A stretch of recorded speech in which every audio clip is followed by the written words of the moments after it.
Bacı. Nədir bu hədiyyə? Kimin hədiyyəsidir? Şehnur bacım. O nədir? Nə qəşəngdir, kəpənəkli zaddır. O kimindir? Şehnur bacı. Sehnur bacının. Aferin balama.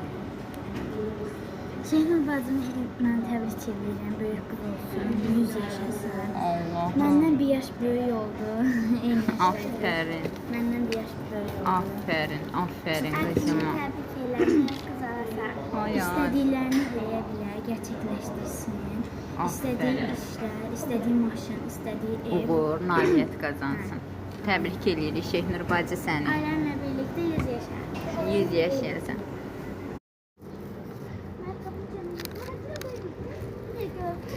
Dəymə də dəymə. Hara getsiniz qızlar?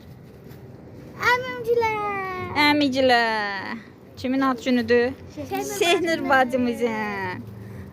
Zinnuş bacımızın. Hadi gidin gidin. Biriz o yandan oturun, biriz bu yandan oturun.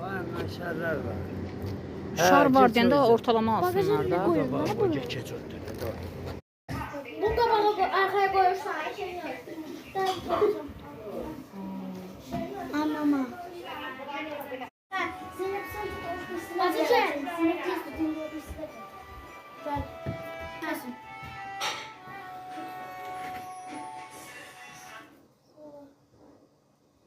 Aferin. Aferin balam, aferin. Təbrik edirəm gözəlim. Təbrik edirəm qızım. Al gəl söndürdük. Yandırmadın mı? Niyə? Bunlar cəciləri.